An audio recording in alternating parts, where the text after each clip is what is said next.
The Second World War defies simple categorization.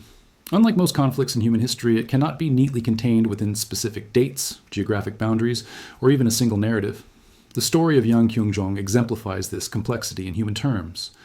This Korean soldier found himself conscripted into 3 different armies, Japanese, Soviet, and German, before finally surrendering to American forces during the Normandy invasion of 1944. His involuntary journey across 3 continents and 4 military forces illustrates how the Second World War transcended traditional definitions of conflict, sweeping up millions of ordinary people in a maelstrom of violence that reshaped human civilization. Yang's odyssey began in 1938, when Japanese imperial forces drafted him into service in Manchuria. At just 18 years old, he was torn from his home in Korea, which had been under Japanese colonial rule since 1910. For young Koreans like Yang, the empire offered no choices. Conscription was mandatory, resistance futile. He was sent to serve in the Kwantung Army, Japan's military force in Manchuria, where he found himself on the front lines of Japan's expanding continental empire. After his capture by Soviet troops during the Battle of Khalkhin Gol in 1939, he was imprisoned in one of Stalin's labor camps, where conditions were brutal and survival uncertain.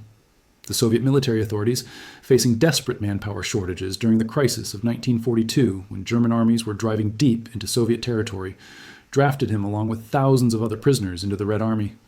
This practice of using prisoners as cannon fodder was common in Stalin's military machine, where human life was valued cheaply and losses could be absorbed by the USSR's vast population. German forces then captured him at the Battle of Kharkov in Ukraine in early 1943, one of the most brutal engagements on the Eastern Front. After his capture, he found himself in the surreal position of wearing Wehrmacht gray and being stationed on the Atlantic Wall in France as part of an Ostbattalion, one of the Eastern battalions composed of Soviet prisoners of war whom the Germans had recruited or coerced into service.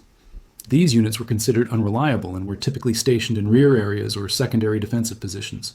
When American paratroopers captured him in Normandy in June 1944, they initially mistook him for Japanese, understandably confused by finding an Asian man in a German uniform. After time in a British prison camp, where he presumably underwent extensive interrogation, as authorities tried to understand his remarkable story, he immigrated to the United States. There, he maintained absolute silence about his extraordinary experiences, carrying his secret through decades of ordinary American life until his death in Illinois in 1992. In a war that claimed over 60 million lives and scarred virtually every nation on Earth, Yang survived, a stroke of fortune in itself.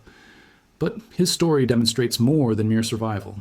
It illustrates how powerless individual human beings were against the enormous historical forces that collided between 1939 and 1945. Yang made no choices about which army he would serve or which battles he would fight. History swept him along like a leaf in a hurricane, and millions of others shared similar experiences of helplessness in the face of forces beyond their comprehension or control. His story also reveals the truly global nature of the conflict. A Korean man fought for the Japanese in China, for the Soviets against the Germans, for the Germans against the Americans and British, before finally settling in the United States. His personal trajectory touched every major theater of the war and involved all the principal combatants except Italy. In this sense, Yang Kyoungjong's life serves as a metaphor for the war itself, a conflict so vast and all-encompassing that it defied traditional categories and swept up everyone in its path.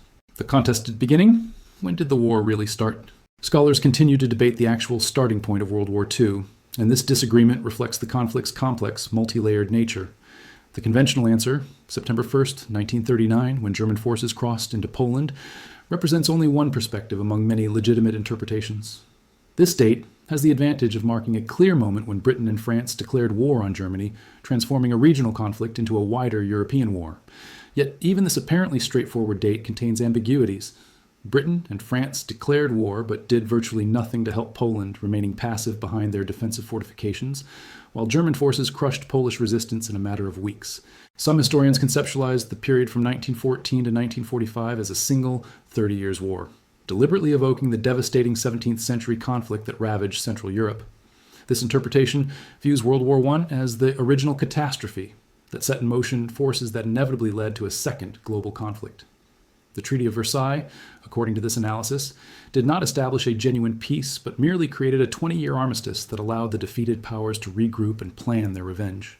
The continuity of unresolved tensions, particularly Germany's refusal to accept its defeat and the punitive peace terms imposed by the victors, meant that the two world wars represented different phases of a single extended struggle for European dominance.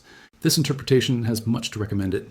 Many of the same issues that caused World War I remained unresolved in 1918.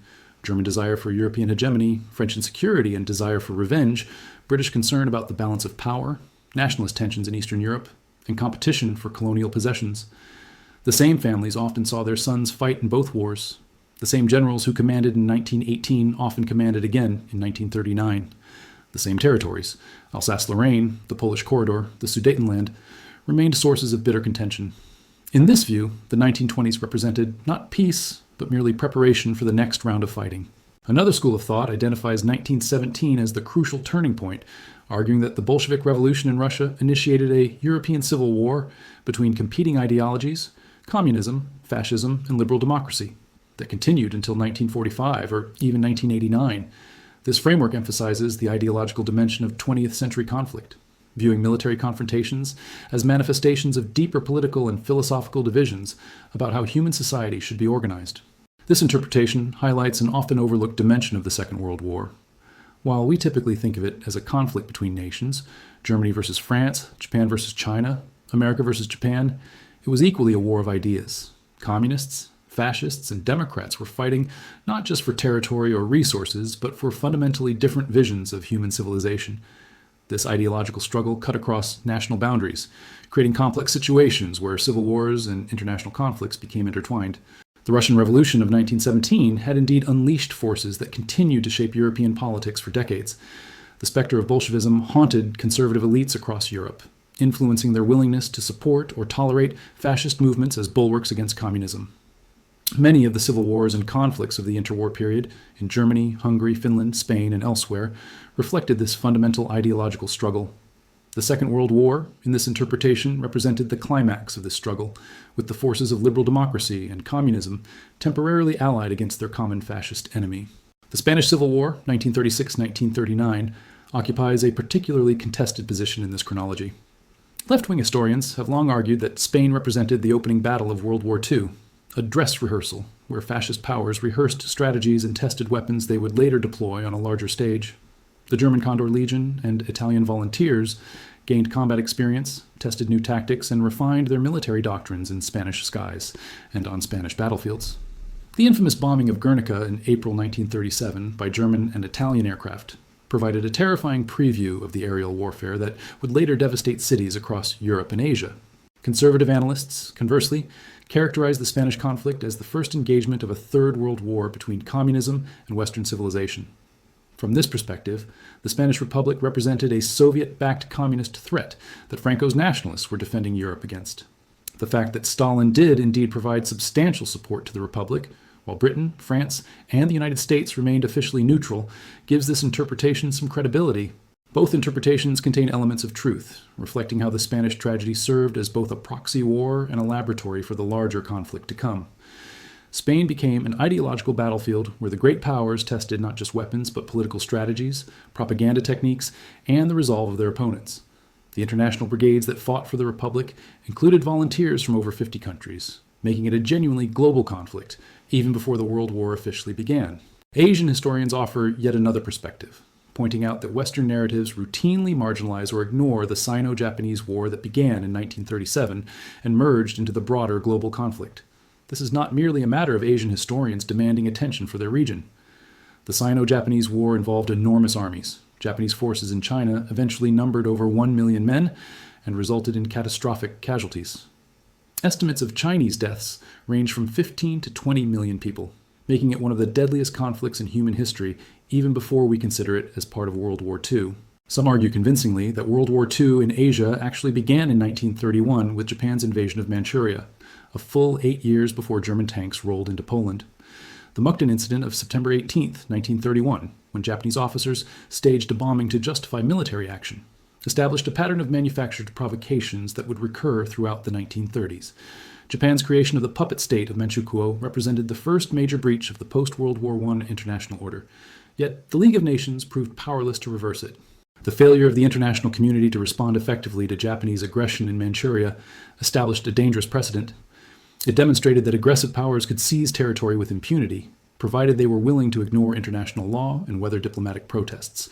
This lesson was not lost on Hitler and Mussolini, who observed carefully how Japan's bold actions succeeded without serious consequences.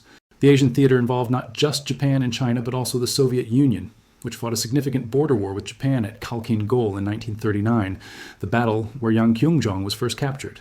This clash saw Soviet forces under General Georgy Zhukov decisively defeat the Japanese Kwantung Army, convincing Japanese strategists to abandon plans for northern expansion into Soviet Siberia and instead focus southward toward Southeast Asia and the Pacific. This decision would ultimately bring Japan into conflict with the United States, transforming a regional Asian war into a genuinely global conflict. The reality is that World War II represented an amalgamation of multiple conflicts, nation against nation, empire against empire, and ideology against ideology. The international civil war between left and right permeated virtually every theater and sometimes dominated local conflicts, transforming what might have been conventional territorial disputes into existential struggles over the future of human society. This complexity explains why historians cannot agree on a single starting date. Depending on which dimension of the conflict you emphasize, national, imperial, or ideological, different dates become appropriate as the moment when the war truly began. The poisoned legacy of World War I. To understand why the world descended into another catastrophic war just 2 decades after the war to end all wars, we must examine the toxic legacy of World War I and the deeply flawed peace settlement that followed it. The Great War left profound scars on European civilizations that had not healed by 1939, and in many ways had festered and become infected with bitterness and resentment. The war itself had been unprecedented in its scale, duration, and horror. 4 years of industrialized slaughter in the trenches of the Western Front, where machine guns, artillery, and poison gas killed millions in a brutal stalemate, had traumatized an entire generation. The battles of Verdun and the Somme became symbols of meaningless carnage, where hundreds of thousands died to gain or defend a few miles of devastated terrain. Officers on both sides ordered waves of men to advance into machine gun fire, knowing most would die before reaching enemy lines, yet having no other tactical options given the technology of the time. The victorious powers, primarily France and Britain, emerged from this ordeal exhausted, traumatized, and absolutely determined never to repeat the experience. France had lost 1.4 million dead, and another 4.3 million wounded from a total population of only 40 million. An entire generation of young French men had been decimated. The mutinies that swept through the French army in 1917 after yet another failed offensive demonstrated how close France had come to collapse. Only General Philippe Pétain's relatively humane treatment of the mutineers and his defensive strategy that avoided further suicidal offensives had kept the French army functioning. Britain had suffered nearly 1 million dead and over 2 million wounded. The flower of British youth, the young officers and men who volunteered in 1914 with patriotic enthusiasm, had been cut down in places like Passchendaele and the Somme. The poet Wilfred Owen, killed just 1 week before the armistice, captured the disillusionment of this generation in his powerful anti-war poetry. The phrase "lost generation" aptly described those who survived physically but were psychologically destroyed by their experiences. This trauma created what we might now recognize as collective post-traumatic stress disorder on a national scale. Veterans returned home unable to speak about what they had witnessed or done. Families who had lost sons, fathers, and brothers struggled with grief that had no outlet in societies that demanded stoic acceptance. The psychological scars ran so deep that they affected not just individuals, but entire national psyches. This collective trauma produced a powerful pacifist sentiment that would later paralyze democratic governments when confronted with aggressive totalitarian regimes. The slogan, "Never Again," reflected a sincere but ultimately naive belief that the horror of the Great War had been so terrible that no one would ever contemplate repeating it. Peace movements flourished throughout the 1920s and early 1930s, attracting millions of supporters who genuinely believed that war could be abolished through disarmament, international cooperation, and the League of Nations. The Oxford Union's famous 1933 resolution that this House will in no circumstances fight for its king and country reflected widespread sentiment among British youth that no cause could justify another war. This seemingly admirable pacifism, however, created a dangerous vulnerability. Aggressive powers like Nazi Germany and Imperial Japan correctly calculated that the democracies were so traumatized by the previous war that they would accept almost any humiliation rather than fight again. This moral and psychological weakness invited aggression rather than preventing it, as aggressors concluded that democracies had lost the will to defend themselves or their values. The United States, having made the decisive contribution to Germany's defeat through its entry into the war in 1917, retreated into isolationism. American soldiers had arrived in France in 1917-1918, fresh, well-equipped, and in vast numbers, tipping the balance decisively against Germany. American industrial might had also proven crucial, providing supplies, weapons, and financing to the exhausted Allied powers. President Woodrow Wilson had proclaimed America's war aims in idealistic terms, fighting to make the world safe for democracy, and to establish a new international order based on self-determination and collective security. Yet Wilson's vision crashed against the realities of American domestic politics and European power politics. The Republican-controlled Senate rejected the Treaty of Versailles and refused to join the League of Nations that Wilson had championed. Americans viewed Europe as hopelessly corrupt and backward, trapped in ancient tribal hatreds that had nothing to do with the New World. The casualty lists, over 116,000 American dead, seemed a terrible price to pay for involving America in European quarrels. Popular sentiment demanded a return to the traditional policy of avoiding entangling alliances and focusing on the Western Hemisphere. This American withdrawal removed a crucial moderating influence from the international system precisely when it was most needed. The United States had emerged from World War I as the world's leading economic power and potentially the arbiter of European affairs. Its retreat meant that the maintenance of the Versailles settlement fell entirely to Britain and France, both exhausted and weakened. Without American backing, the League of Nations lacked the power to enforce its decisions. Without American pressure, Britain and France found it difficult to maintain a united front against revisionist powers. American isolationism also had important economic consequences. During the 1920s, American banks lent enormous sums to Germany, enabling its economic recovery but also creating dangerous dependencies. When these loans dried up after the Wall Street crash of 1929, the German economy collapsed, creating the conditions for Hitler's rise. American absence from the international security system meant that the world's most powerful nation was not participating in efforts to maintain peace and stability. Central Europe emerged from the war fragmented and humiliated. The Austro-Hungarian Empire, which had dominated the region for centuries, simply disintegrated. For over 400 years, the Habsburg monarchy had ruled a multinational empire stretching from the Alps to the Carpathians, from Bohemia to the Adriatic. Despite its inefficiencies and ethnic tensions, it had provided a framework for relative peace and prosperity.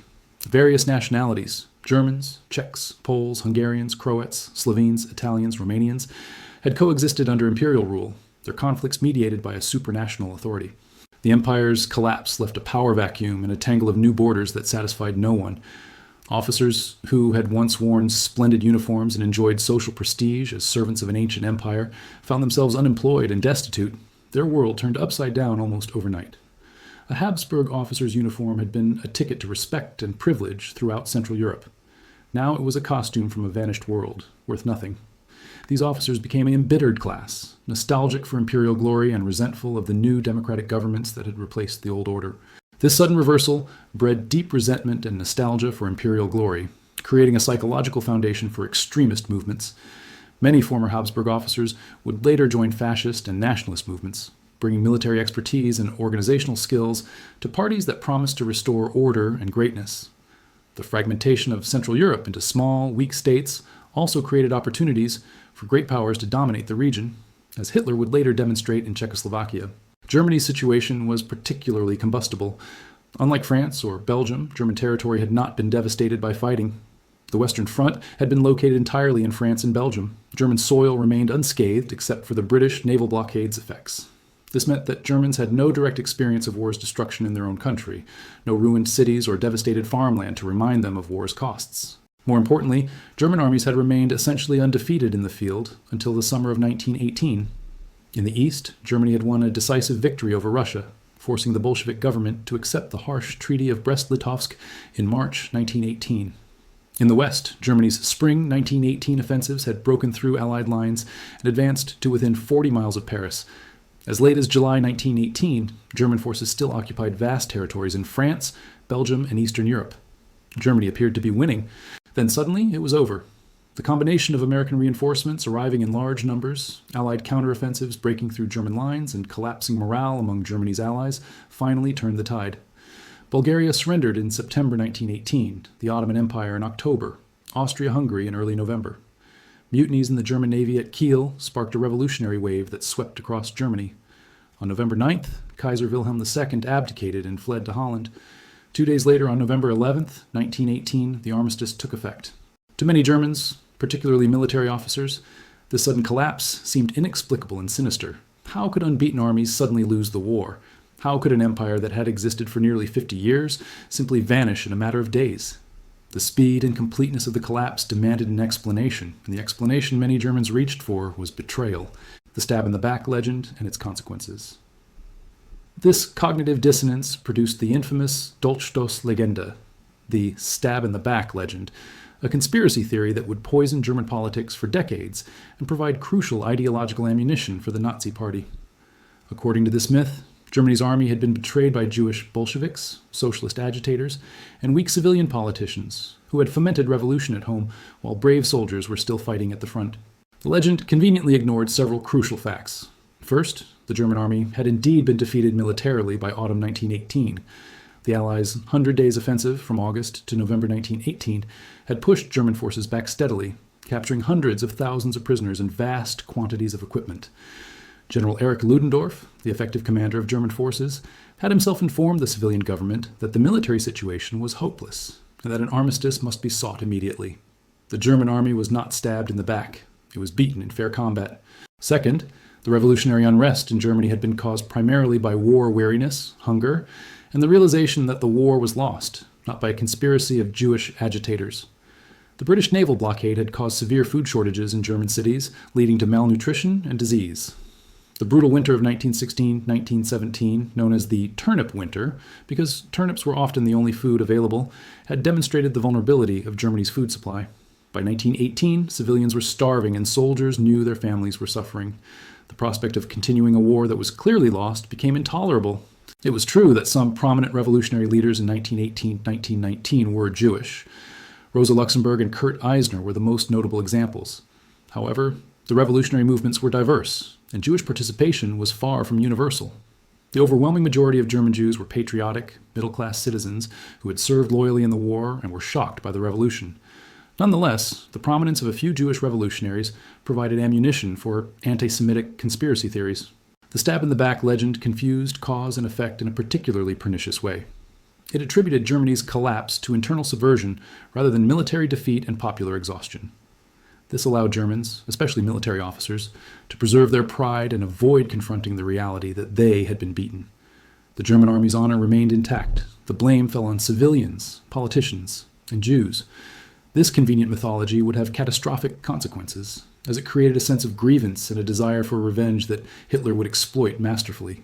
The legend also undermined the legitimacy of the Weimar Republic from its inception.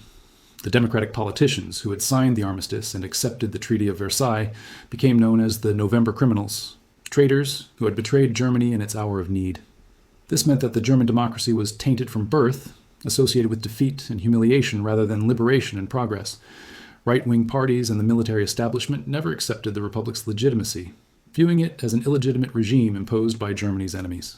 The Treaty of Versailles, a peace built on resentment. The Treaty of Versailles, signed on June 28, 1919 in the Hall of Mirrors at Versailles Palace, deliberately chosen as the site where the German Empire had been proclaimed in 1871, embodied the victor's desire for revenge and security, but created a settlement that satisfied no one and contained the seeds of future conflict. The treaty's terms were harsh. Germany lost approximately 13% of its territory and 10% of its population. Alsace-Lorraine was returned to France, ending 48 years of German rule. The Saar region was placed under League of Nations administration for 15 years, with France gaining control of its valuable coal mines. The Rhineland, while remaining German territory, was to be occupied by Allied forces for 15 years and permanently demilitarized. Eastern Germany was drastically reorganized, with much of West Prussia and Posen given to the newly recreated Poland, creating the Polish corridor that separated East Prussia from the rest of Germany. Germany's overseas colonies were stripped away and distributed among the victors as mandates under League of Nations supervision. Germany was forbidden to unite with Austria, despite the fact that most Austrians desired such a union. The German army was limited to 100,000 men, prohibited from having tanks, military aircraft, or heavy artillery. The general staff was abolished, and conscription was forbidden. The German Navy was reduced to a token force, forbidden to have submarines or battleships over 10,000 tons. Most controversially, Article 231, the War Guilt Clause, forced Germany to accept sole responsibility for causing the war, and therefore liability for all damages. Based on this assertion of German guilt, the Allies imposed reparations that would eventually be calculated at 132 billion gold marks, approximately $31 billion at the time, equivalent to roughly $500 billion today. This sum was far beyond Germany's capacity to pay, even under the most optimistic economic scenarios. French demands drove much of the treaty's harshness. France had been invaded twice by Germany within 50 years, 1870 and 1914, and was determined to ensure it could never happen again. French Premier Georges Clemenceau, known as the Tiger, was single-mindedly focused on weakening Germany permanently. France's strategy was to keep Germany fragmented, disarmed, and economically weak, while building a network of alliances with the new states of Eastern Europe to encircle Germany. British Prime Minister David Lloyd George was more ambivalent. He had won the 1918 election with promises to squeeze Germany until the pips squeak and hang the Kaiser, reflecting British public anger. However, Lloyd George also understood that a completely crushed Germany would create instability in the heart of Europe and potentially drive Germans toward Bolshevism. He sought a middle path that would punish Germany but not destroy it entirely, a goal that proved impossible to achieve. Woodrow Wilson arrived at Versailles with his idealistic 14 points, calling for self-determination, freedom of the seas, and a League of Nations to prevent future wars. However, Wilson's idealism crashed against European realities and his own political weakness. The Republicans had captured Congress in the 1918 midterm elections, undermining Wilson's authority. His health was failing. He would suffer a major stroke in October 1919. European leaders viewed his moralizing with cynicism and manipulated him into accepting a treaty that violated many of his principles. The treaty's fundamental flaw was that it was harsh enough to create lasting German resentment, but not harsh enough to permanently prevent German resurgence. France wanted to fragment Germany into several smaller states, permanently occupy the Rhineland, and perhaps annex German territory. If the Allies had done this, essentially reversing German unification, they might have permanently removed the German threat. Alternatively, if they had imposed a more moderate peace that Germans could accept as just, they might have created conditions for lasting reconciliation, as would occur after World War II. Instead, the treaty did neither. It left Germany united and potentially powerful, but stripped of the means to defend itself and burdened with financial obligations it could never meet. It was universally hated in Germany across the political spectrum, from communists to conservatives. Even moderate Democrats who accepted that Germany bore significant responsibility for the war regarded the treaty as vindictive and unjust. The manner in which the treaty was imposed added insult to injury. German representatives were summoned to Versailles, presented with the completed treaty, and given no meaningful opportunity to negotiate. They were informed that if they refused to sign, the Allied armies would invade and occupy Germany. This diktat, as Germans called it, contrasted sharply with traditional diplomatic practice where peace terms were negotiated between equals. The treaty also contained internal contradictions that undermined its legitimacy. Wilson's principle of self-determination was applied selectively. It was invoked to justify taking German territory and giving it to Poland and Czechoslovakia, but it was denied to Germans in Austria who wished to unite with Germany, and to Germans in the Sudetenland who were placed under Czech rule. Millions of ethnic Germans found themselves as minorities in new states, often facing discrimination and resentment. The reparations issue became a running sore in international relations throughout the 1920s. Germany repeatedly claimed inability to pay and sought reductions, while France and Belgium, which received most of the reparations, insisted on full payment. When Germany defaulted, France and Belgium occupied the Ruhr industrial region in January 1923, Germany's industrial heartland, to seize reparations directly in the form of coal and manufactured goods. The Ruhr occupation triggered a crisis that nearly destroyed Germany. The German government called for passive resistance. Workers went on strike rather than cooperate with the occupation, while the government printed money to pay the striking workers. This led to hyperinflation on a scale that beggars imagination. A cup of coffee that cost 5,000 marks in the morning might cost 8,000 marks by afternoon. People needed wheelbarrows to carry enough cash for basic purchases. Life savings became worthless within days. A loaf of bread eventually cost billions of marks. The hyperinflation of 1923, the destruction of middle-class security. The hyperinflation of 1923 to 1924 dealt a devastating blow to Germany's middle class, destroying the savings and security of precisely those citizens whose stability was essential for democratic governance.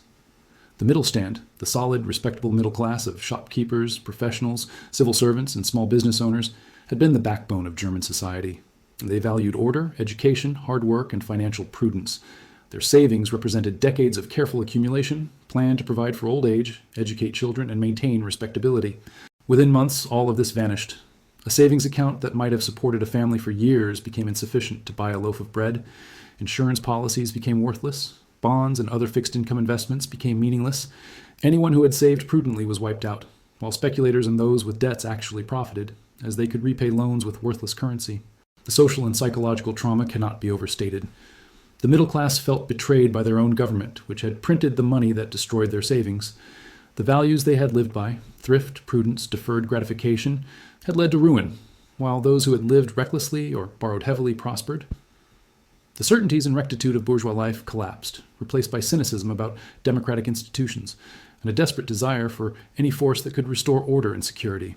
This trauma made the middle class susceptible to extremist appeals a decade later. When the Great Depression struck in 1929, many middle-class Germans remembered the hyperinflation and feared its return. They were willing to support almost anyone who promised to prevent another economic catastrophe, even if that meant sacrificing democratic freedoms. The Nazi Party's strongest support came from this traumatized middle class, not from workers or aristocrats. Germany experienced relative prosperity from 1924 to 1929, fueled largely by massive American loans and investment under the Dawes Plan and Young Plan, which restructured reparations to make them more manageable. Industrial production recovered, unemployment declined, and the Weimar Republic's cultural achievements in art, architecture, literature, film, and science were remarkable. Berlin became one of Europe's most vibrant cultural capitals, attracting artists and intellectuals from across the continent. However, this recovery proved fragile, built on American loans that could be called in at any time. When the Wall Street crash of 1929 triggered a global depression, Germany was hit particularly hard. American loans dried up almost overnight, and American banks demanded repayment of previous loans.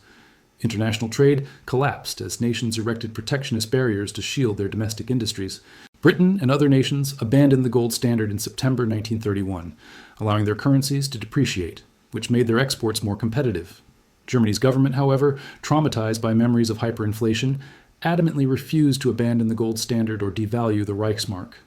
Chancellor Heinrich Brüning, a sincere but rigid fiscal conservative, believed that maintaining the currency's value was essential to preserve confidence and prevent a return to inflation. This policy made German currency overvalued precisely when the nation needed competitive exports.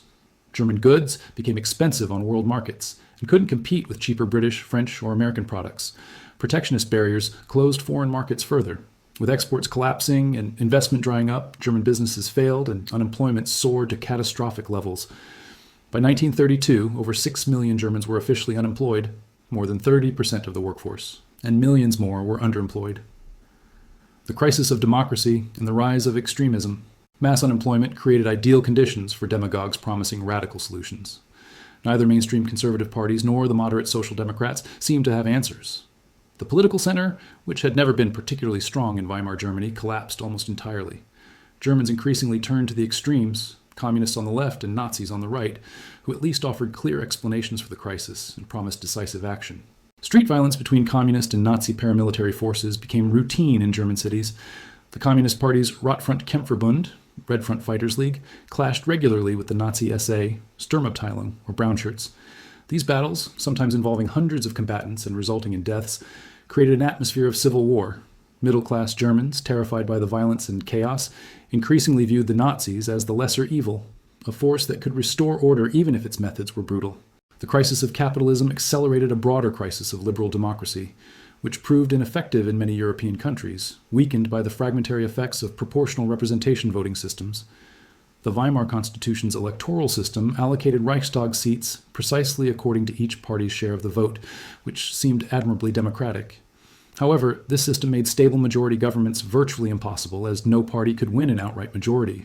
Coalitions of multiple parties were necessary, but these coalitions were fragile and constantly collapsing over policy disputes. Between 1919 and 1933, Germany had 20 different governments, with an average duration of less than 8 months each. This instability meant that decisive action on major problems was virtually impossible. When quick, unpopular decisions were needed, as during the Depression, the system gridlocked. Governing increasingly depended on presidential emergency decrees rather than parliamentary legislation, undermining democracy's legitimacy. This German experience was repeated across Europe. Most parliamentary democracies that had emerged after 1918 following the collapse of 3 continental empires collapsed under the pressure of economic crisis and civil strife. By 1939, most of Eastern and Southern Europe was ruled by authoritarian governments of various types. Democracy survived only in Western Europe and Scandinavia. Political polarization intensified dramatically throughout Europe. Recent memories of the Russian Revolution and violent civil wars in Hungary, Finland, the Baltic states, and Germany itself created an atmosphere of fear and hatred. The Bolshevik Revolution had terrified conservative elites across Europe who saw communism as an existential threat to civilization itself. Conversely, left-wing workers and intellectuals viewed fascism as capitalism's last desperate attempt to crush the working class and prevent socialist transformation. In this environment, centrist democratic compromise became increasingly difficult. Politics took on a zero-sum, apocalyptic character. Each side viewed the other not as political opponents with different but legitimate views, but as absolute enemies who must be destroyed. Intellectuals on both left and right glorified violent solutions, which seemed supremely heroic compared to parliamentary debate and incremental reform. The Spanish Civil War would crystallize this dynamic, with volunteers from across Europe and beyond rushing to fight for the Republic or for Franco's nationalists, viewing the conflict as a decisive battle in the larger war between fascism and communism. Writers like George Orwell, Ernest Hemingway, and André Malraux saw Spain as the place where the fate of civilization would be decided.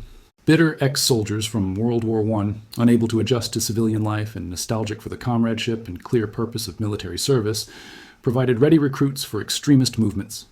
The Freikorps in Germany, paramilitary units of veterans who fought against communists in the chaotic years after 1918, became a breeding ground for Nazi stormtroopers. In Italy, Mussolini's fascist movement drew heavily on disgruntled veterans. These men had spent formative years learning to use violence to solve problems, and they brought that mentality into politics. The authoritarian state suddenly appeared modern and effective, a solution to factional chaos rather than a threat to freedom. Mussolini's supposed ability to make the trains run on time, actually a myth but widely believed, seemed preferable to dysfunctional democracies paralyzed by endless debate.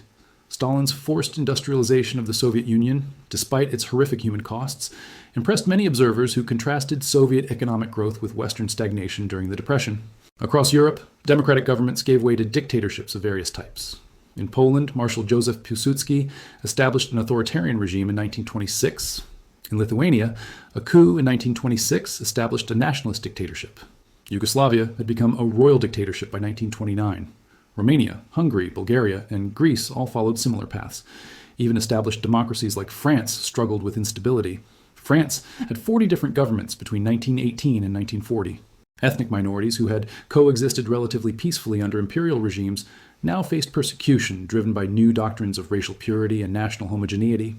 The old empires, whatever their faults, had been multinational and relatively tolerant of ethnic diversity. A Jew or a Czech in Austria-Hungary was a subject of the emperor like anyone else.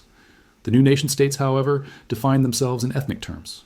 Poland was for Poles, Romania for Romanians, Hungary for Hungarians, with minorities viewed as potential fifth columns threatening national unity. This created particularly acute problems in areas with mixed populations.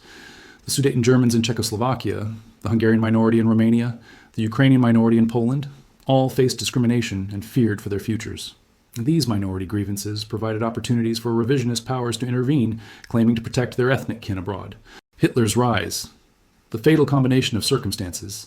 Adolf Hitler's rise to power was not inevitable, but it was made possible by this toxic combination of circumstances. Economic catastrophe, middle-class trauma, political instability, nationalist resentment, and fear of communism. Hitler did not create these conditions, but he understood how to exploit them better than any other political figure of his era. In September 1930, the National Socialist Party's share of the German vote skyrocketed from 2.5% to 18.3%, a stunning breakthrough that shocked the political establishment.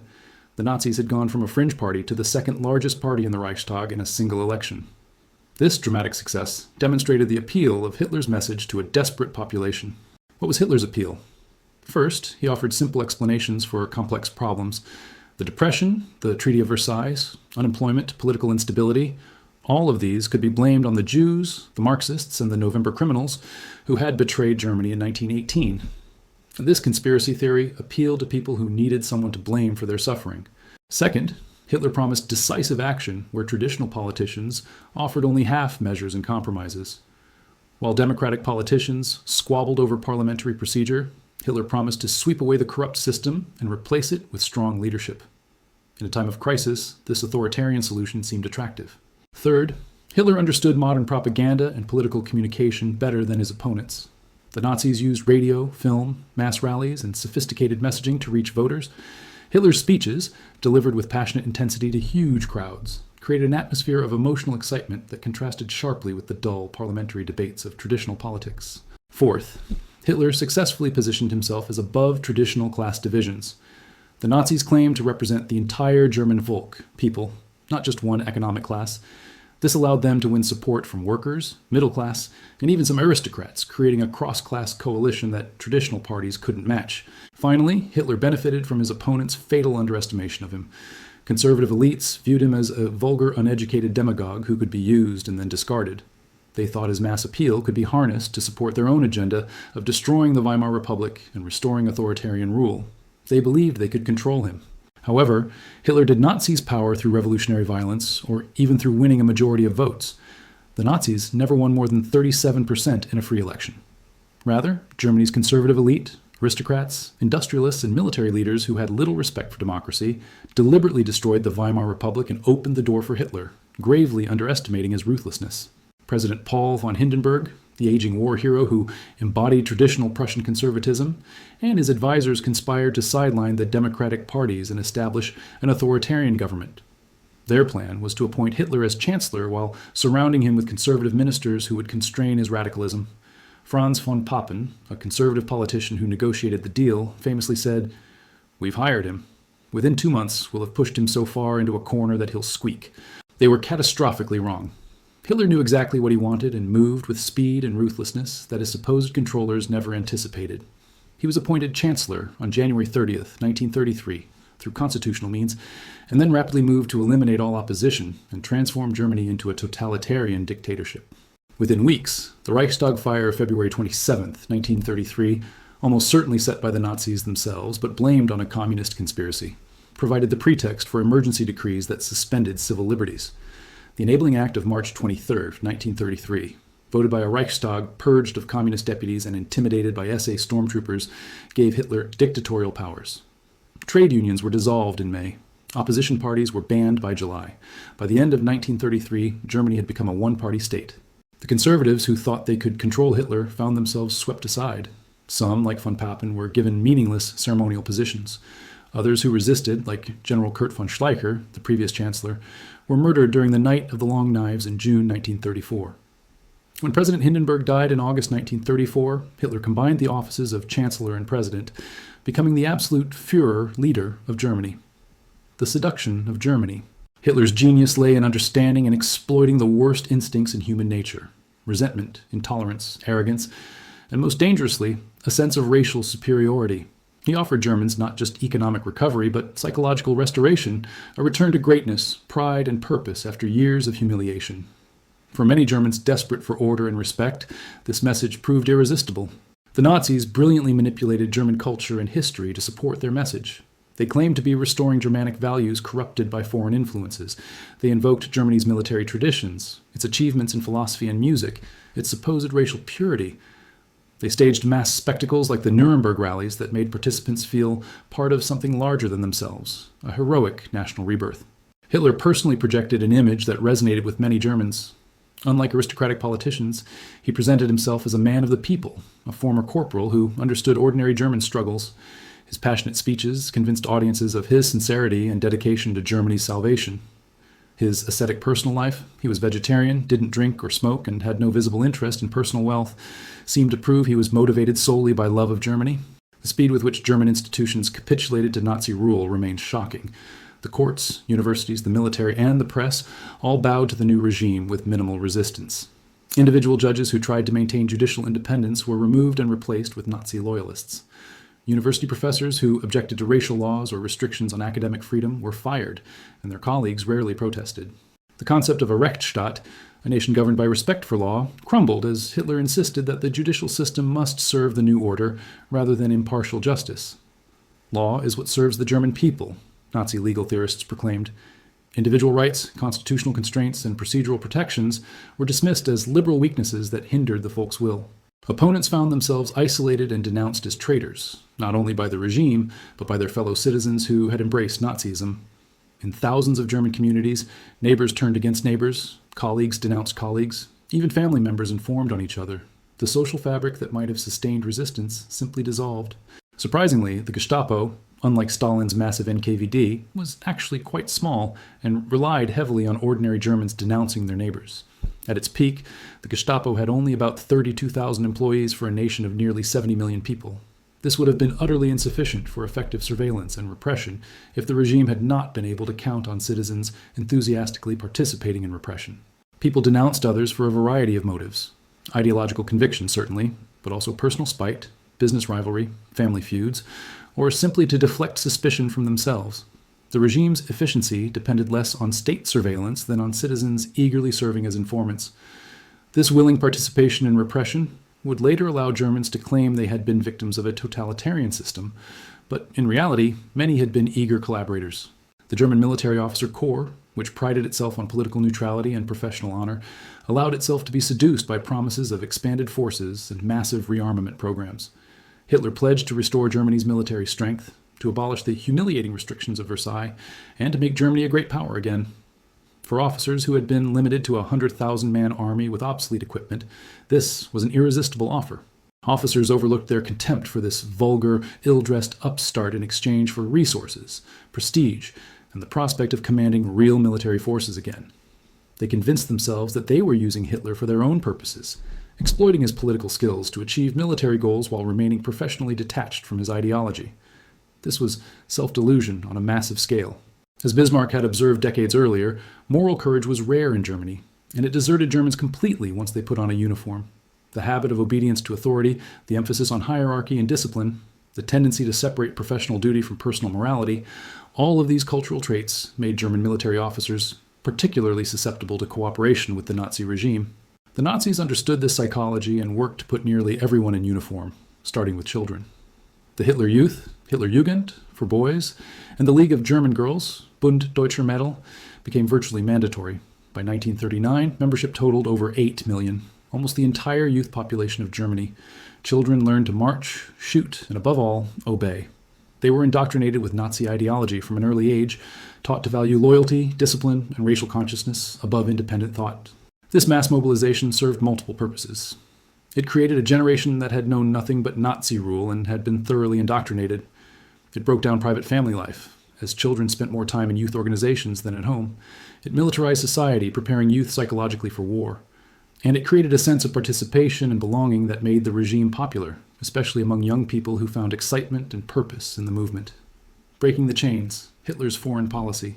Hitler's greatest talent in foreign policy was identifying and exploiting his opponent's weaknesses. The German left, bitterly divided between communists and social democrats who hated each other almost as much as they hated the Nazis, had posed no real threat. Conservative elites who thought they could control Hitler were easily outmaneuvered. Having consolidated domestic power through emergency decrees and mass imprisonment of opponents, Hitler turned to dismantling the Versailles Treaty's restrictions. His strategy was to proceed step by step, testing the Allies' resolve with each move while loudly proclaiming his desire for peace. If they resisted, he would back down temporarily. If they acquiesced, he would proceed to the next provocation.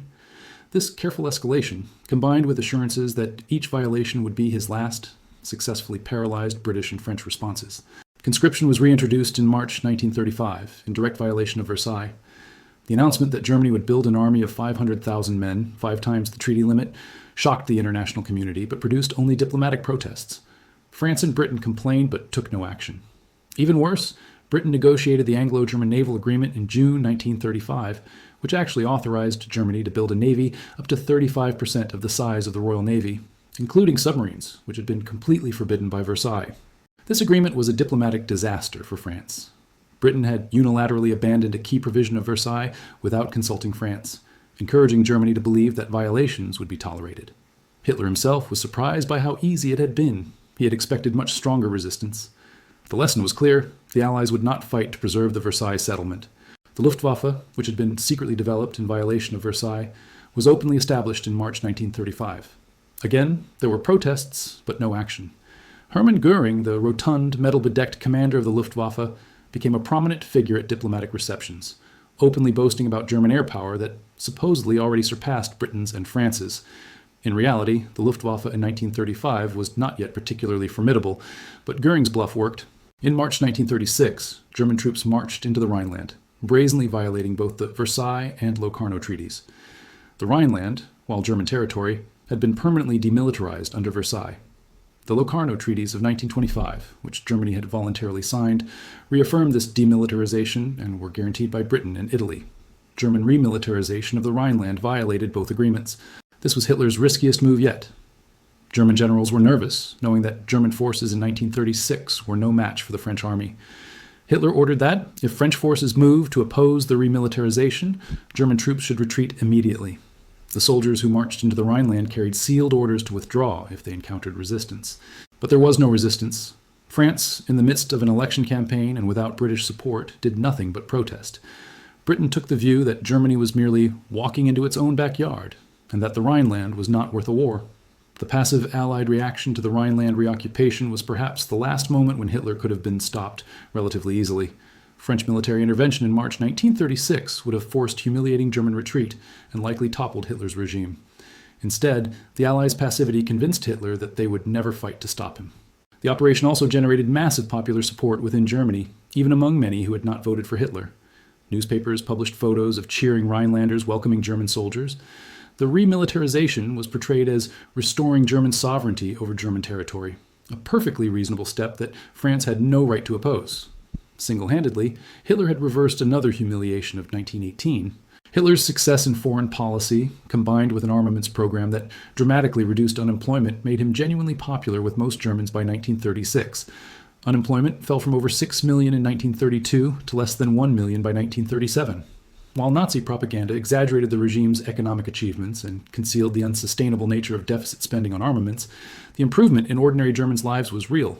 Autobahns, modern highways, were constructed, providing jobs and visible symbols of progress. Major public works projects employed hundreds of thousands.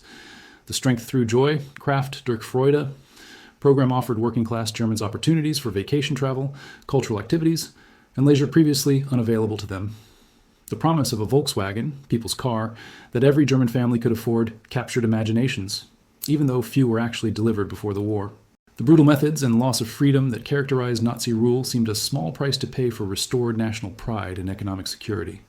Most Germans were willing to overlook concentration camps, persecution of Jews, suppression of free speech, and elimination of political opposition if it meant jobs, order, and national greatness. This moral bargain would have catastrophic consequences. The persecution begins. The persecution of Jews in Nazi Germany, contrary to popular belief, often arose from within the Nazi party structure rather than through systematic directives from Hitler himself during the early years. While Hitler's speeches contained apocalyptic rants against Jews, and while Mein Kampf was filled with anti-Semitic conspiracy theories, he had not necessarily formulated a complete plan for their physical annihilation during the early years of Nazi rule. Instead, he was content to allow SA stormtroopers to attack Jews, vandalize their businesses, and steal their property, driven by an incoherent mixture of greed, envy, and imagined grievances. These attacks served multiple purposes for the regime. They satisfied the sadistic impulses of stormtroopers who needed outlets for violence.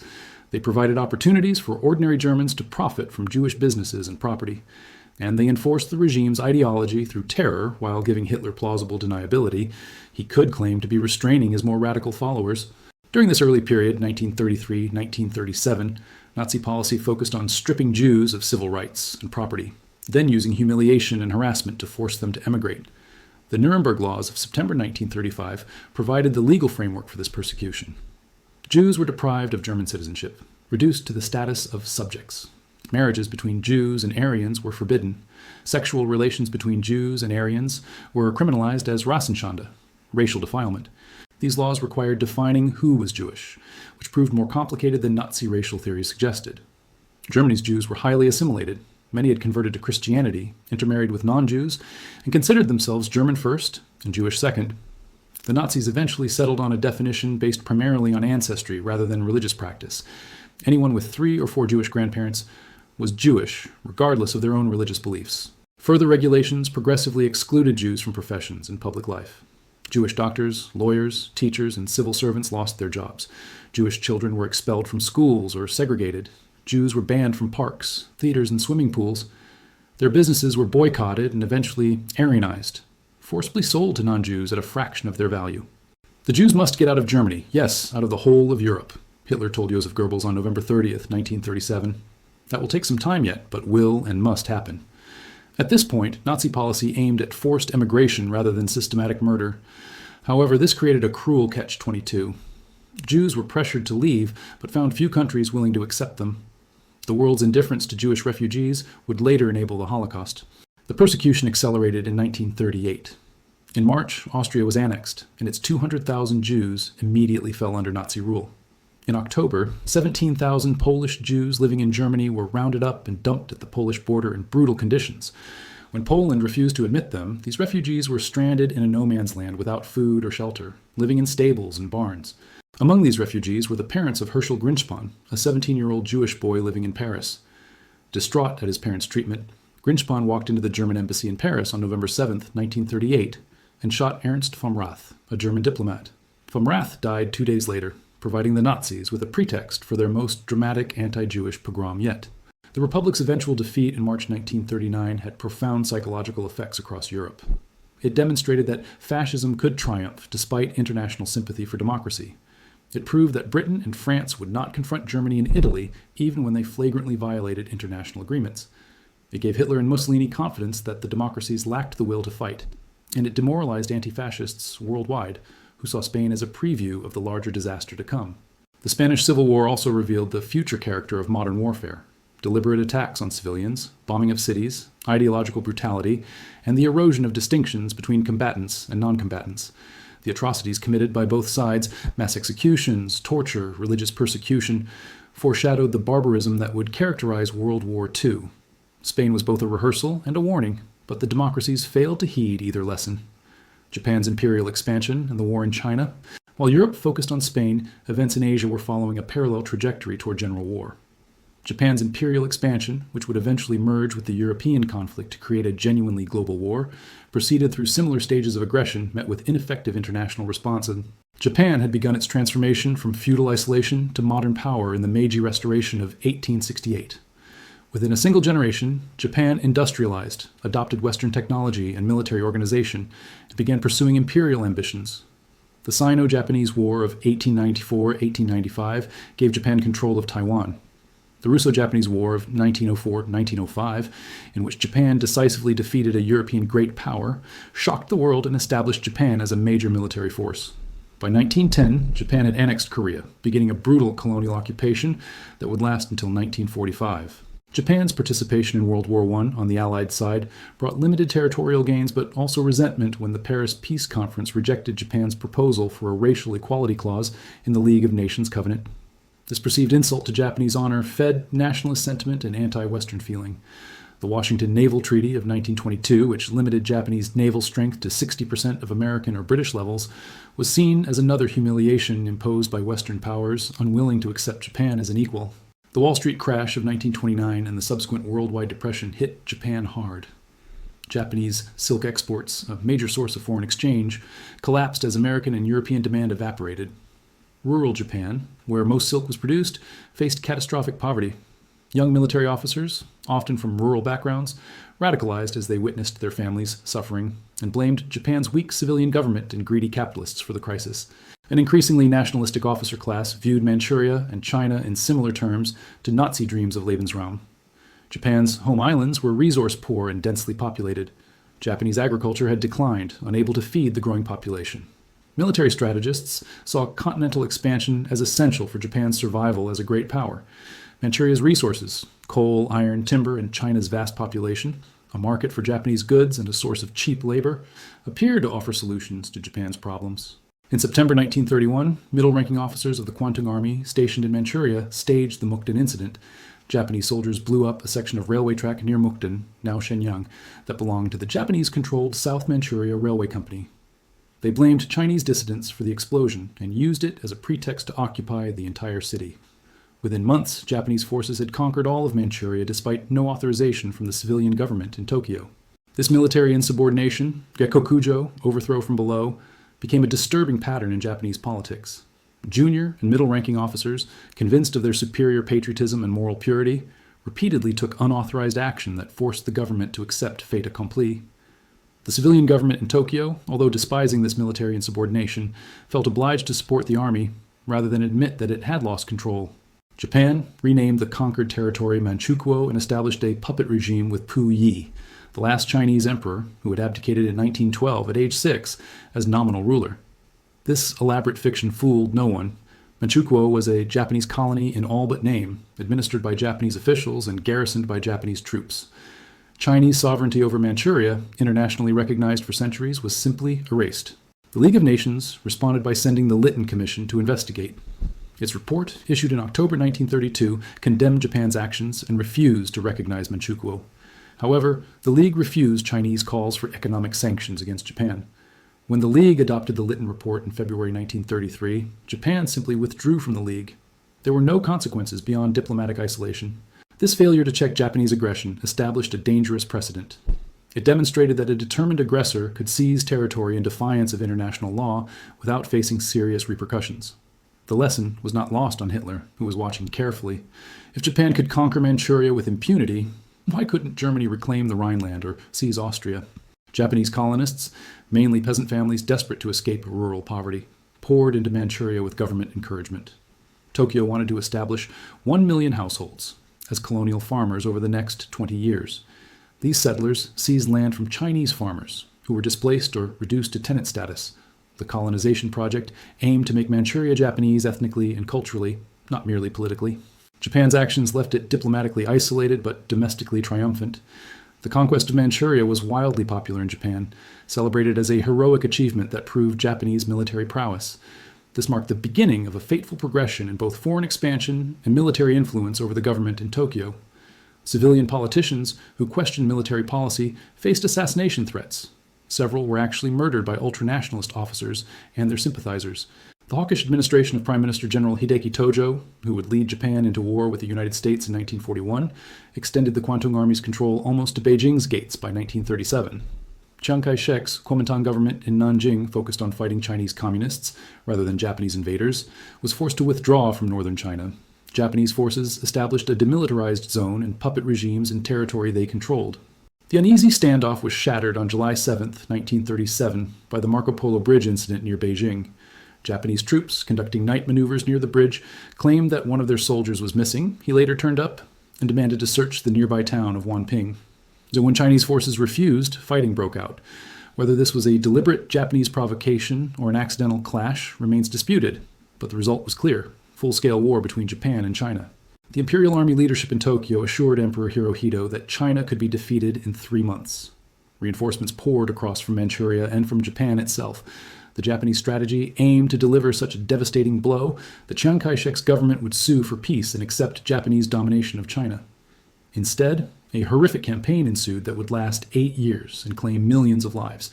Japanese forces captured Beijing in July, Shanghai after 3 months of brutal fighting, and the Kuomintang capital of Nanjing in December 1937. The fall of Nanjing precipitated one of the war's worst atrocities. Japanese troops, brutalized by fierce Chinese resistance and encouraged by their officers to kill all captives, spent 6 weeks systematically murdering, raping, and looting. The rape of Nanjing, as it became known, resulted in at least 200,000 and possibly as many as 300,000 deaths. Women and girls were systematically raped, prisoners were executed en masse, and civilians were murdered for sport. The atrocities were partially deliberate policy. Japanese commanders believed that terror would break Chinese will to resist, and partially the result of brutalized soldiers unleashed without discipline.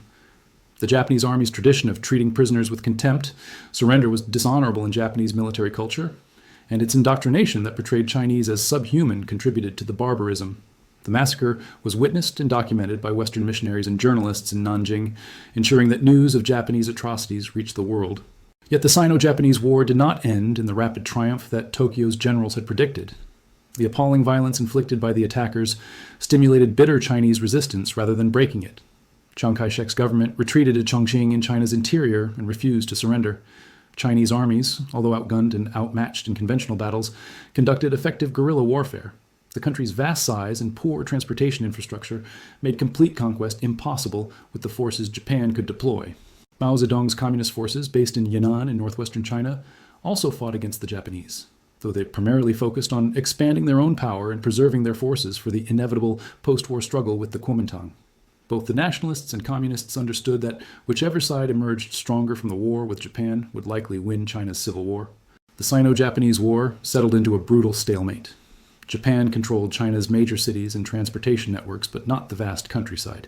Japanese forces committed atrocities routinely, believing that terror would force submission.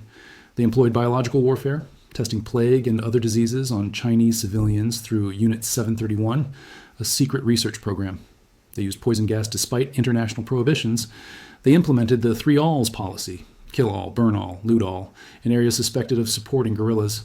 This barbarism radicalized Chinese resistance and ensured that no peace was possible short of complete Japanese withdrawal, something Japanese military pride would not accept.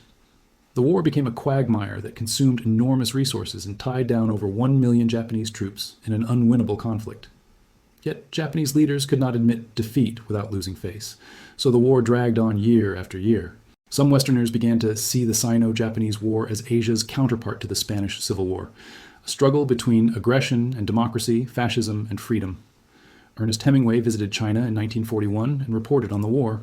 W. H. Auden and Christopher Isherwood traveled to China in 1938 and wrote Journey to a War about their experiences. Photographer Robert Capa documented Chinese resistance. These accounts generated sympathy in America and Britain, but no concrete action. Left-wing intellectuals, some of whom visited Mao's communist headquarters in Yan'an, were impressed by the communists' apparent dedication and social reforms.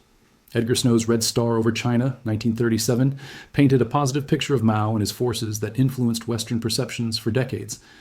Ironically, Stalin backed Chiang Kai-shek's Kuomintang rather than Mao's communists, as the Soviet dictator believed that only Chiang's government had the resources to tie down Japanese forces that might otherwise threaten Soviet borders. Neither the British nor the American government was prepared to take practical steps to stop Japanese aggression.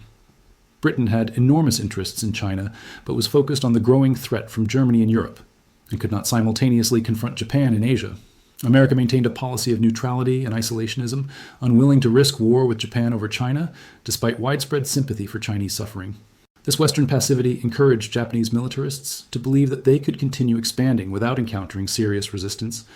The Soviet Union was the only power that actually fought Japan, defeating Japanese forces decisively at Khalkhin Gol in Mongolia in August 1939, the battle where Yang Kyoungjong was first captured. This Soviet victory convinced Japanese strategists to abandon plans for northern expansion into Soviet Siberia and instead focus southward toward the resource-rich colonies of Southeast Asia and the Pacific. This decision to go south rather than north would prove momentous. It would bring Japan into conflict with the United States, Britain, and the Netherlands, transforming an Asian regional war into part of a global conflict. But that outcome lay in the future. In 1937, 1939, the Sino-Japanese War demonstrated the same lessons as the Spanish Civil War. Aggressors could use violence with impunity while democracies stood aside. Appeasement? The fatal miscalculation? Neville Chamberlain's policy of appeasement, so often ridiculed in retrospect, made sense to many thoughtful observers at the time based on understandable premises. Britain and France were militarily unprepared for war. Their populations were psychologically traumatized by World War I and desperately averse to another conflict, and Hitler's initial demands seemed to address legitimate German grievances created by the Versailles Treaty. The tragedy was that these reasonable considerations encouraged Hitler rather than moderating him, as appeasement's advocates hoped. Chamberlain became British Prime Minister in May 1937, succeeding Stanley Baldwin. A former Lord Mayor of Birmingham of old-fashioned Victorian rectitude and high personal integrity, Chamberlain had been an exceptionally effective Chancellor of the Exchequer and was known for his administrative competence and fiscal discipline. However, he knew virtually nothing about foreign policy or defense matters. His worldview had been shaped by local government and domestic economics, not by international relations or military strategy. Chamberlain belonged to a generation and class that believed rational discussion between gentlemen could resolve any dispute. He could not imagine that other statesmen did not share similar values: respect for truth, adherence to agreements, horror of war, and desire for peace. With his wing collar, Edwardian mustache, and rolled umbrella, he embodied respectable middle-class values that were utterly inadequate for confronting the gleaming ruthlessness of the Nazi regime. Chamberlain's worldview held that World War I had been a terrible mistake caused by misunderstanding and diplomatic failure. He believed that if statesmen made sufficient effort to understand each other's legitimate concerns, another war could be prevented. From this perspective, Germany had genuine grievances created by Versailles that should be addressed. If Britain and France showed willingness to revise the settlement's unjust aspects, Hitler would become a satisfied power with no further demands. This analysis was not entirely wrong about Versailles' injustices or about the importance of addressing legitimate grievances. The problem was that it fundamentally misunderstood Hitler's nature and objectives. Hitler was not a revisionist seeking to correct Versailles' injustices. He was a revolutionary seeking to overturn the entire European order. He did not want to be a respected member of the international community. He wanted to dominate it. Concessions did not satisfy him. They whetted his appetite for more. Other factors also motivated appeasement beyond Chamberlain's personal naivety. Britain's military was unprepared for a major war in 1937-1938. Decades of budget cuts and disarmament had left the army small and poorly equipped, the navy below treaty strength, and the air force inferior to Germany's rapidly expanding Luftwaffe. Military advisors told Chamberlain that Britain needed at least 2 more years to rearm before confronting Germany with any prospect of success. Public opinion in Britain and France was strongly pacifist. The horrors of World War I had created widespread conviction that no cause could justify another such conflict. Peace movements attracted millions of members. The Oxford Union's 1933 resolution, refusing to fight for king and country, reflected genuine sentiment among British youth. Any government that appeared to be courting war risked electoral disaster. Many conservatives, including some in Chamberlain's government, saw Nazi Germany as a bulwark against Bolshevism, a distasteful but necessary counter to Soviet communism, which they viewed as a greater threat to Western civilization than fascism.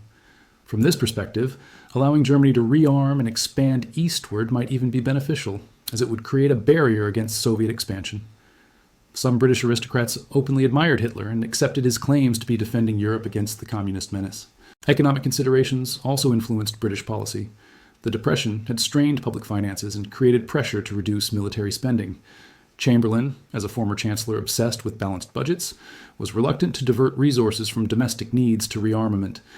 Germany's economic recovery under Hitler contrasted favorably with Britain's continued economic struggles, generating some sympathy for Nazi methods, if not Nazi ideology.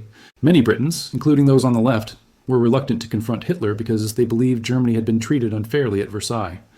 British economist John Maynard Keynes had written a devastating critique of the treaty in The Economic Consequences of the Peace, 1919, arguing that the reparations were economically impossible and morally unjust.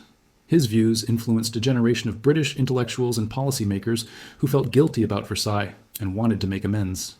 They found it hard to object to Hitler's professed desire to bring adjacent German minorities within the Reich. The principle of national self-determination, which had justified the breakup of the Austro-Hungarian and Ottoman empires, seemed equally applicable to Germans in Czechoslovakia, Poland, or elsewhere. If Poles, Czechs, and Serbs deserved their own states, why shouldn't all Germans live in a single German state?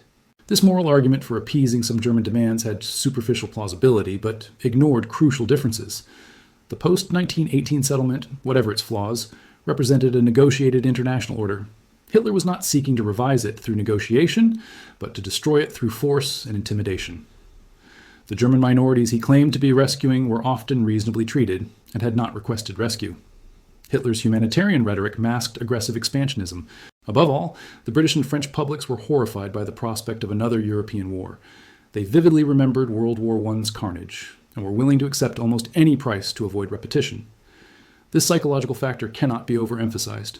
An entire generation had been traumatized, and that trauma influenced every foreign policy decision. When Chamberlain returned from Munich in September 1938 and proclaimed peace for our time, British crowds cheered with genuine relief and gratitude. Austria and Czechoslovakia, the test cases. Allowing Nazi Germany to annex Austria in March 1938 appeared to many a small price for peace, especially since most Austrians had voted for union with Germany in 1918 and welcomed the Nazi takeover 20 years later. The Anschluss Union violated the Versailles Treaty's explicit prohibition on German-Austrian unification, but that prohibition had always seemed arbitrary and unjust. Austria had emerged from World War I as a rump state, the German-speaking core of the former Habsburg Empire, stripped of its non-German territories. Many Austrians felt their small country was economically unviable and naturally belonged with Germany. In 1918, Austria's provisional government declared its intention to unite with Germany, but the Allies vetoed this, fearing it would strengthen Germany rather than punish it. By 1938, Austria had experienced political instability, economic hardship, and authoritarian rule under Engelbert Dollfuss and then Kurt Schuschnigg. Austrian Nazis, supported by Germany, had agitated for Anschluss and had even assassinated Dollfuss in 1934. Schuschnigg's government maintained Austrian independence, but increasingly relied on authoritarian methods and Italian support. Hitler, himself Austrian by birth, was determined to bring his homeland into the Reich. He pressured Schuschnigg to appoint Austrian Nazis to key government positions, then demanded that Schuschnigg cancel a planned plebiscite on Austrian independence. When Schuschnigg resigned rather than submit, Hitler ordered German troops to occupy Austria on March 12, 1938. The occupation encountered no resistance. Austrian Nazis seized control of the government and welcomed German forces enthusiastically. Huge crowds in Vienna cheered Hitler's triumphal entry on March 15th. The speed and completeness of Austria's capitulation shocked the world, but Britain and France confined themselves to diplomatic protests. Austria's post-war claims to have been Hitler's first victim were completely bogus. While some Austrians opposed the Anschluss, Jews, socialists, monarchists, and others, the majority welcomed it enthusiastically. Austrian Nazis committed atrocities against Jews and political opponents, with enthusiasm matching or exceeding their German counterparts. Austrians were disproportionately represented in the SS and concentration camp staff. Some of history's worst Nazi criminals, including Adolf Eichmann, architect of the Holocaust, were Austrian. The Anschluss emboldened Hitler to accelerate his timetable. Adding Austria's population and resources to Germany's made the Reich considerably more powerful. More importantly, Austria's strategic position exposed Czechoslovakia to German pressure from three sides. Hitler immediately began planning his next move against the Czechs.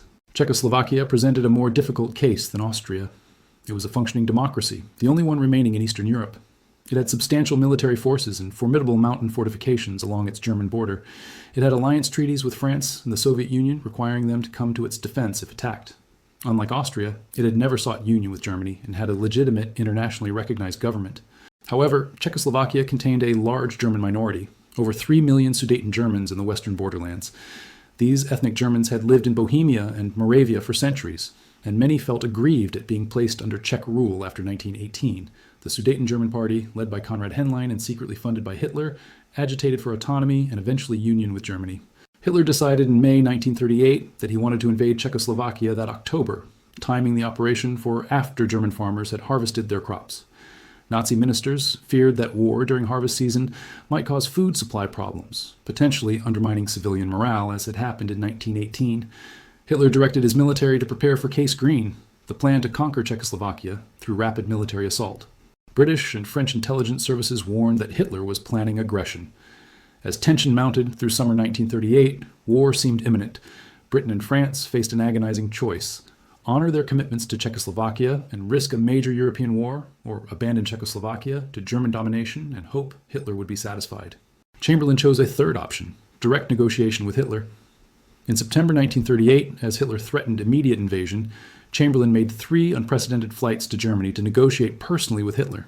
These meetings culminated in the Munich Conference on September 29-30, 1938, where Britain, France, Germany, and Italy, but not Czechoslovakia itself, agreed that Germany would annex the Sudetenland. Chamberlain and French Premier Édouard Daladier believed they were preventing war by satisfying Hitler's demands. The Sudetenland was German-speaking, they reasoned, and self-determination justified its transfer to Germany. Once this last German minority was incorporated into the Reich, Hitler would have no further legitimate grievances and peace could be preserved.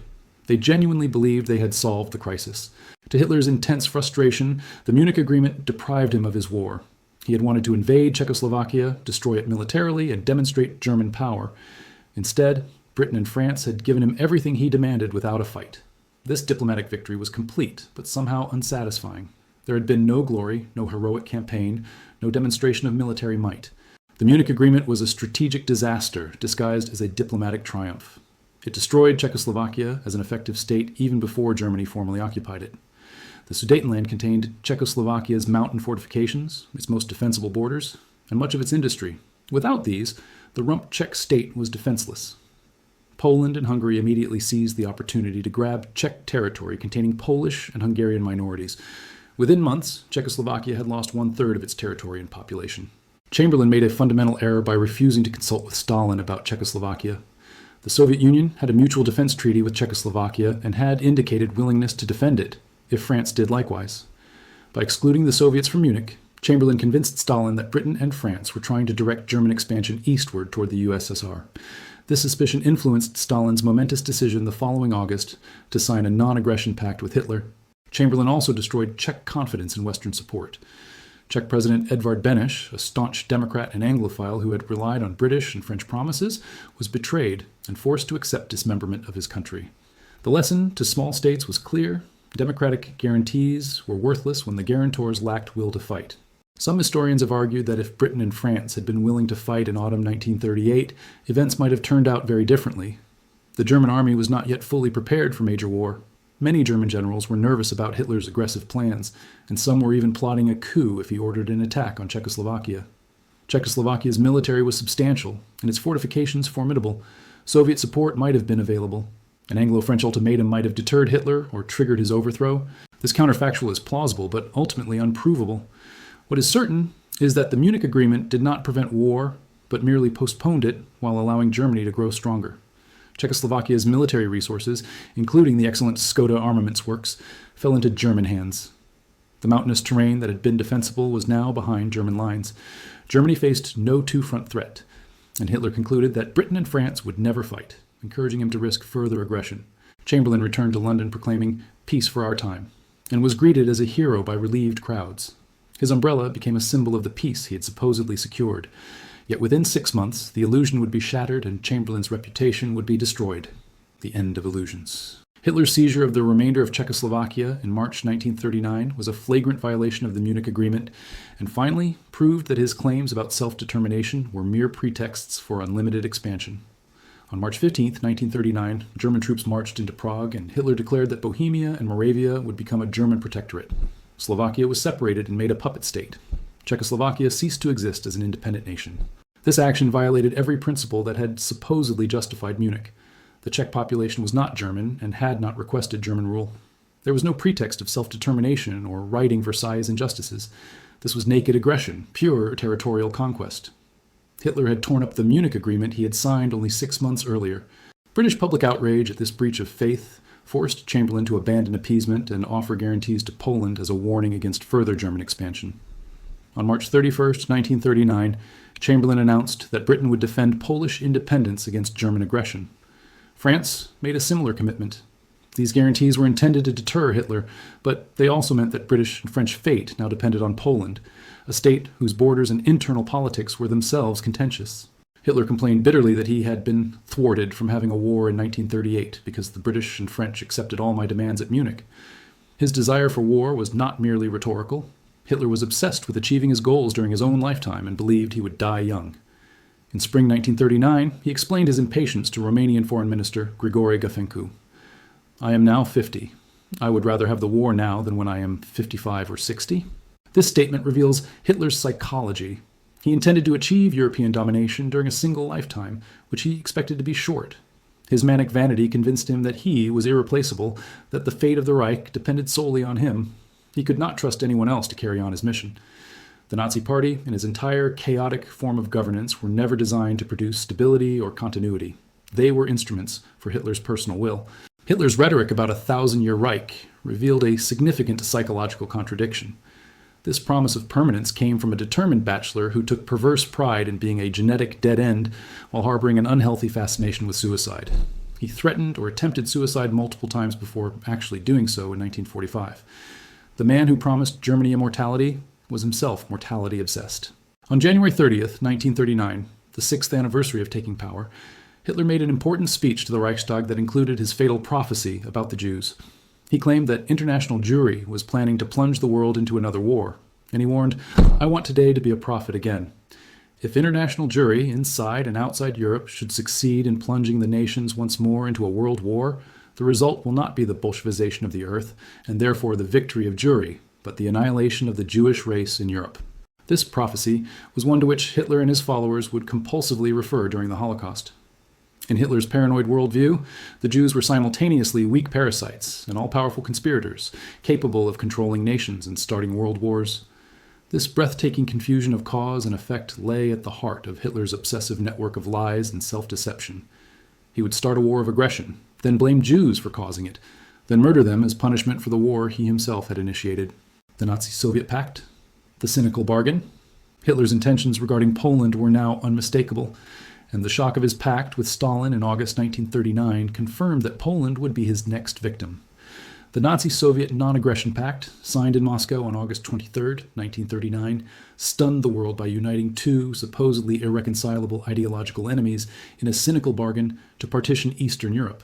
The pact was one of the 20th century's most shocking diplomatic reversals, so for years, Nazis and communists had portrayed each other as mortal enemies. Hitler had written in Mein Kampf that the Soviet Union must be destroyed and its territory colonized by Germans. Stalin had directed communist parties worldwide to view fascism as capitalism's ultimate expression and fight it without compromise. Spanish Civil War propaganda from both sides had portrayed the conflict as a death struggle between fascism and communism. Yet both dictators were capable of extraordinary cynicism when it served their interests. Hitler needed to ensure that Germany would not face a two-front war as it had in World War I. If the Soviet Union remained neutral, Germany could conquer Poland rapidly and then turn west to fight Britain and France without concern about its eastern flank. This was worth a temporary accommodation with the Bolsheviks he despised. Stalin's motives were equally cynical but more complex. British and French representatives had been negotiating with the Soviets through spring and summer 1939 about a mutual defense pact, but these negotiations proceeded slowly and half-heartedly. The British negotiating team arrived in Moscow by slow ship rather than by plane, suggesting they were not serious. Britain and France refused Soviet demands for the right to station troops in Poland and Romania, countries that feared Soviet domination as much as German aggression. Stalin concluded that Britain and France were trying to manipulate the Soviet Union into fighting Germany alone, while they remained safely on the sidelines. He suspected, not without reason, that Western conservatives hoped Germany and the USSR would destroy each other, leaving the Western democracies supreme. The Munich Agreement, from which the USSR had been excluded, reinforced Stalin's suspicion that Britain and France were trying to direct German expansion eastward. When German Foreign Minister Joachim von Ribbentrop arrived in Moscow on August 23, 1939, with authority to negotiate quickly and offer substantial concessions, Stalin saw an opportunity to turn the tables. A pact with Germany would deflect German aggression westward against Britain and France, allowing the USSR to remain neutral while the capitalist powers destroyed each other. Meanwhile, Stalin could use the breathing space to continue building Soviet military power and could seize territory in Eastern Europe without German opposition. The pact contained secret protocols that divided Eastern Europe into German and Soviet spheres of influence. Poland would be partitioned between them, with the exact boundary to be determined later. Finland, Estonia, and Latvia fell into the Soviet sphere, while Lithuania initially went to Germany, though this was later reversed. The pact effectively gave Stalin a free hand to attack these countries without German interference, while Hitler gained security on his eastern front for his invasion of Poland and subsequent Western campaign. Ribbentrop arrived back in Berlin on August 24th with the signed pact, and Hitler was jubilant. He now had a free hand to attack Poland without Soviet interference. Britain and France would certainly declare war to honor their guarantees to Poland, but Hitler believed they would not actually fight effectively, just as they had failed to defend Czechoslovakia despite their promises. He expected another Munich, strong words but no real action. The pact was announced to a shocked world on August 24th. Communist parties worldwide, which had spent years denouncing fascism, were ordered to reverse course overnight and treat Nazi Germany as a friend. The ideological gymnastics required to justify this reversal left many communists disillusioned and drove some to leave the party. In democracies, anti-fascist unity shattered as communists were no longer willing to oppose German aggression. The pact demonstrated that both Hitler and Stalin valued power over ideology when necessary. Both dictators were capable of extraordinary flexibility in tactics while remaining committed to their ultimate goals. For Hitler, the pact was a temporary convenience that would allow him to conquer Poland and defeat France before turning east to invade the Soviet Union. For Stalin, the pact was an opportunity to buy time, expand Soviet territory, and watch Germany become entangled with the West. The final crisis, September 1939. Hitler's final demands on Poland concerned Danzig and the Polish corridor. Danzig, now Gdansk, was a predominantly German city that had been made a free city under League of Nations administration to give Poland access to the sea. The Polish corridor was a strip of formerly German territory given to Poland to provide that sea access, but it separated East Prussia from the rest of Germany. Hitler demanded that Danzig be returned to Germany and that Germany receive extraterritorial road and rail connections across the corridor. These demands had some surface plausibility. Danzig's population was German, and the corridor did create an awkward territorial division. However, their real purpose was to provide pretexts for war. Even if Poland had accepted every demand, which would have meant effective surrender of sovereignty, Hitler would have found new reasons to attack. He wanted to destroy Poland, not negotiate with it. The Polish government, led by Foreign Minister Józef Beck, refused to negotiate under German threats. Poles remembered centuries of partition and foreign domination, and were determined to defend their recently regained independence. They believed that Britain and France would support them as promised, and they hoped that German economic weaknesses and military unpreparedness would prevent Hitler from risking a major war. These calculations were partially correct, but ultimately irrelevant. Hitler was indeed risking economic crisis. Germany's deficit spending on armaments was unsustainable, and the country desperately needed the resources that conquering Poland would provide. The German military was not fully prepared for a general European war. However, Hitler was willing to gamble because he believed delay would only favor his opponents as they rearmed. Throughout August 1939, as German troops massed on Poland's borders, frantic diplomatic efforts tried to preserve peace. Britain and France sent warnings to Hitler that they would honor their commitments to Poland. Mussolini proposed another conference to resolve the crisis peacefully. The Pope appealed for peace.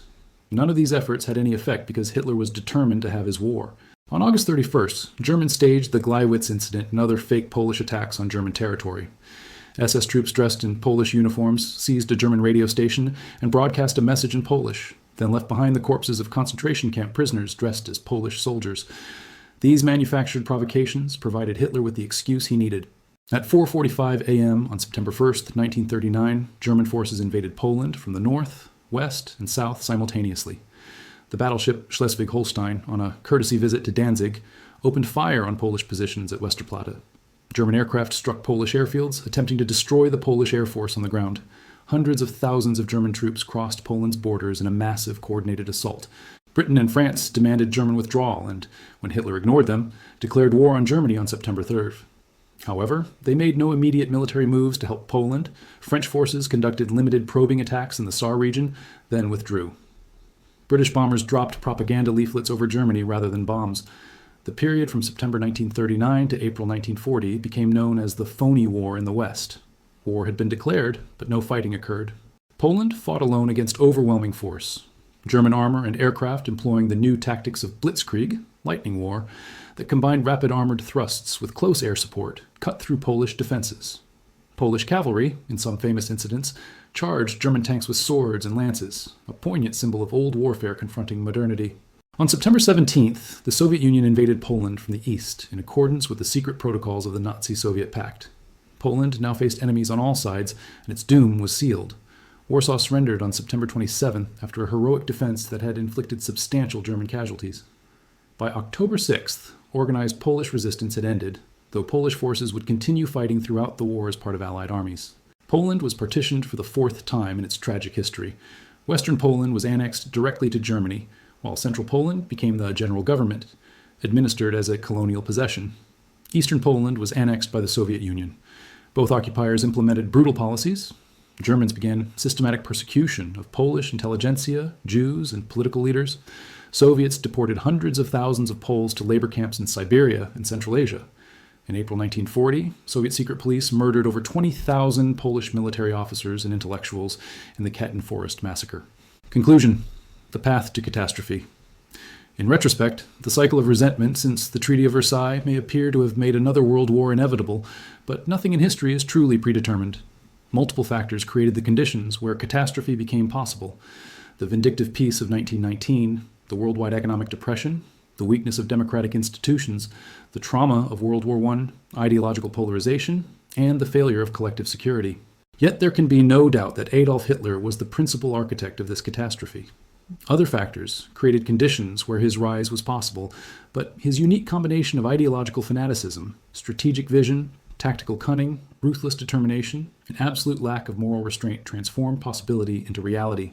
Without Hitler's driving obsession with Lebensraum and racial supremacy, without his willingness to gamble everything on military aggression, without his ability to exploit his opponent's weaknesses and fears, the Second World War, as we know it, would not have occurred. Germany might have become an authoritarian nationalist state under different leadership. Many countries followed this path in the 1930s, but only Hitler possessed the combination of ambition and ruthlessness necessary to launch history's most destructive war. Hitler's contradictions were profound and ultimately self-destructive. He was a political genius who built a system dependent entirely on his personal rule, ensuring that it could not survive his death. He promised a 1,000-year Reich while acknowledging he expected to die young. He preached racial purity while remaining deliberately childless. He blamed others for conflicts he himself deliberately initiated. These contradictions reflected the fundamental irrationality at the heart of Nazi ideology, a worldview built on lies, conspiracy theories, and wishful thinking that could achieve short-term successes through audacity, but was doomed to ultimate failure. The dictators who drove the world toward war, Hitler, Stalin, Mussolini, and Japan's military leadership, all shared certain characteristics. They valued power over human life, ideology over pragmatism, glory over prosperity. They were capable of extraordinary cruelty rationalized by abstract theories about racial struggle, class conflict, or national destiny. They exploited their opponents' decency and love of peace as weaknesses to be manipulated, and they all underestimated the resilience of the societies they attacked and the ultimate willingness of democracies to fight when pushed too far. The democracies that failed to stop aggression in the 1930s were handicapped by genuine constraints. Their peoples, traumatized by World War I, were desperately averse to another war. Their economies, damaged by depression, could not easily afford massive rearmament.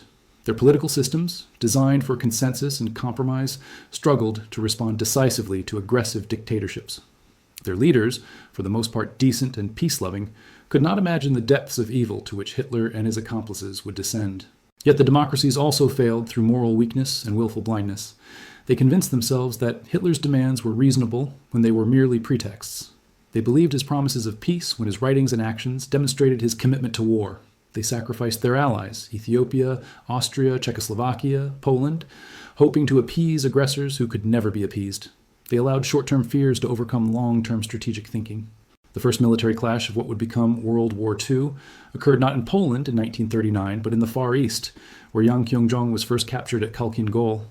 The war spread from Asia to Europe, then became truly global, consuming millions of lives across every inhabited continent. It demonstrated that in the modern world, no nation could remain isolated from global conflicts, and that the fate of ordinary people depended on forces far beyond their control or comprehension. Yang's story, which began this essay, symbolizes the war's human cost. One ordinary man conscripted into 3 different armies, fighting in battles across 3 continents, having no control over his fate, yet somehow surviving. His experience was unusual in its specifics, but typical in its essence. Millions of others were similarly swept up in events they did not choose and could not control, victims of decisions made by leaders they never met in pursuit of goals they did not share. The road to catastrophe was paved with many stones: the vindictive Peace of Versailles, the economic collapse of the Great Depression, the weakness of democratic institutions, the trauma of World War I, ideological polarization between left and right, the failure of collective security, the cynicism of dictators, and the cowardice of democracies. Each factor contributed to the disaster, and removing any single one might not have prevented war. But the road was ultimately traveled because one man with monstrous vision and terrible will chose to lead his nation, and ultimately the world, into the abyss. Adolf Hitler did not act alone. He had millions of willing accomplices, collaborators, and enablers. But without his driving force, his ideological clarity, his tactical brilliance, and his absolute ruthlessness, the specific catastrophe that was World War II would not have occurred in the form it did. Understanding how this happened, how a civilized nation embraced a criminal regime, how democracies failed to resist aggression until too late, how ordinary people participated in extraordinary evil, how the world stumbled into history's most destructive war, remains essential for preventing such catastrophes from recurring. The lessons of the 1930s are not that conflict is inevitable or that aggression always succeeds, but rather that vigilance, courage, and principled resistance to tyranny are necessary to preserve peace and freedom. History does not truly repeat itself, but it does echo across time. The specific circumstances of the 1930s cannot recur, but the patterns, aggressive nationalism, economic crisis, institutional failure, moral cowardice, ideological extremism, can reappear in new forms. Yang Kyoungjong's Odyssey reminds us that when great powers compete and dictators rise, it is ordinary people who suffer most, swept along by historical forces they cannot control. Preventing future Yangs from being conscripted into wars they never chose requires eternal vigilance against the forces that led the world to catastrophe between 1919 and 1939. The Second World War demonstrated humanity's capacity for both extreme evil and remarkable courage, for industrial-scale destruction and stubborn resistance, for collaboration with tyranny and self-sacrifice for freedom. Its origins in the flawed peace of 1919 and the failures of the 1930s offer lessons that remain relevant: that peace without justice is unstable, that appeasement of aggression invites further aggression, that moral courage is as important as military strength, and that the price of freedom is eternal vigilance against those who would destroy it.